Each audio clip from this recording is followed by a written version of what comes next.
So guys, we're going to work this one together. That's 3 terms, yay.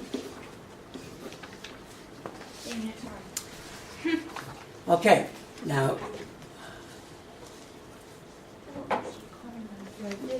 okay, so ladies, okay, now you have your separate sheet of your factoring Bible. All right, so what's the first thing we check here? GCF.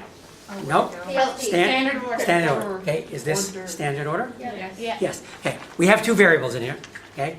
And so standard order for 2 variables is square of one variable on one end, square of the other variable on the other end, and a cross product in the middle. Okay, so this is standard. All right, now guys, what's the next step? GCF. Okay, is there a GCF here? Yes. And what might it be? 6. So GCF equals 6. All right? All right, so we pull the 6, okay, and then we boldly put parentheses and collect our residue. All right? So ladies, what's the residue? X squared X squared plus plus 3xy plus 3y plus 2y. 3xy. 2 plus 2y 2y squared. squared. Perfect. Back. All right. Okay. Now ladies, all right? So now we have to ask ourselves, okay, What is it? can we factor further? All right, and we're looking at this trinomial to see if we can factor further. All right, so now, Oh yeah, it's a Okay. PSP. well, we'll check on that. Okay, so let's Oh gosh. go in our chart. So we're now just below number 1, and we have an arrow that takes us to counting the number of terms. So how many terms do we have here? 3. Okay, so we come down to the first 3 terms, and what does that say? Look for PSP. Look for PST. Is this a PST? No. Yes. Why not, Allison? Never mind. Because 2 times 2 is not 3. Well, that's just Well, that makes sense. Well, No, what's the reason? because 2y squared times x squared No, no. 2y squared God. isn't a perfect square. 2y squared is not a perfect square. The y squared is, but the 2 multiplying it is not.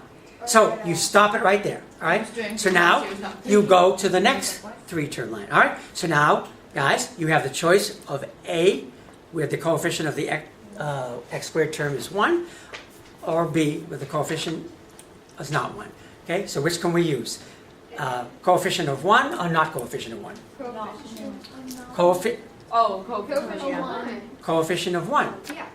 Ah, X squared So- plus bx plus so which method are we going to apply? x squared plus bx. No. C method. C method. C method. All right. So guys, with the C method, we know that we're going to, the factorization is going to be into 2 binomials, right? Okay. And we're confident that we're going to get it, right? So what do? 2 times 1. We boldly Oh, we should have known. Wait. put your parentheses. How does that happen? All right. Now, and of course, the 6 must come down with it. Yay. Okay? So now, ladies, what goes first in our binomials? X. X. Guys, understand. All right? Now we have 2 variables here, so what's going to go last? Second one. Y. Y. plus 1. Oh, I get it. It's the little. Okay. Ladies, we're just getting the variables in. We know that we have to, that FOIL is going to be the check, so we know that the first is going to be x times x is x squared, yes. And the last has a y squared in it, so that means you're going to have a y multiplying a y. So put them in, They're both positive. put them in right away, okay? Now, what are the words that we now use to fill in the numbers in here? Look for the conjugates. Never mind. Seek multiplying factors. Of what? Of what? Of this. Of Y. Of C. C. That Of C. Now, what is my C? 2 that equals 2. 2. My C is plus 2. So I'm seeking multiplying factors of plus 2, that Add up to the plus 3. And what might those 2 be? times 1. I 2 like this problem. Positive 2 and positive 1. and 1. Because it's easy. All right? And guys, now we know that, eyes up here, we know that since this last term is positive, that the two factors, multiplying factors of it, are going to have the same signs. So either they both have to be plus, or they both have to be minus. What should there be here? Plus. Plus. Okay? Plus. Because we know that in order to get a plus in the middle here, we have to have two pluses. All right? So you can use this plus sign here. Once you know that that's plus, you can use this plus sign here to tell you that each of those has to be the same sign as that plus. All right? And then you check it, of course, and this does check. All right? And, okay? So now we ask ourselves, okay, of course, the monomial GCF is always prime, all right? Is this binomial prime? Yes. Yes. Okay, what's the implied exponent on the x? 1. Implied exponent on the y? 1. 1. So when the exponents on the variable are no higher than 1, then it's linear and it's prime, okay? Wait, does that mean And it's always one? is this one prime? Yes. Yes. Good. Doesn't the What? plus So sign does that here- mean that the exponent in the first one is always 1? Wait, why is it prime? Okay. Okay, So you can't factor it any further. can't factor it any further. Does that put the Okay, GCF meaning, on it? okay, and when your variable exponents are all down to 1, okay, then you know you can't go any further. You also know that it's prime because it's a plus and you can't factor it. That's another good point. Yes, yes, yeah. So if this had been x squared plus 1 y squared, okay, so x squared is a perfect squared, 1 y squared is a perfect square, but this is a plus. So because it is a plus, you can't factor it because it's not the difference of two squares. All right. So that's what Allison was bringing up. Excellent thinking, Allison. All right. Good. Off the bat, no mind. Good. Now, ladies, let's take a quick look at number 2. Number 2. Okay. All right. So I want you to out loud, all of you, lead me through this. Yes. 2 All right.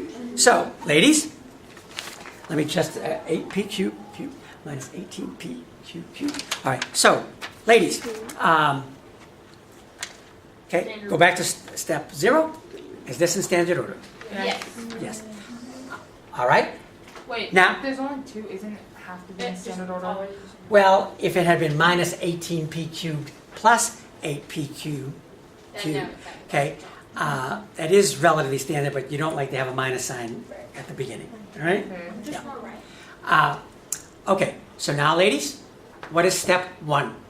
Factor Factor of of GCF. And what might the GCF be? Oh, 2p cubed. Perfect. So in other words, guys, your GCF, you find it by SNV.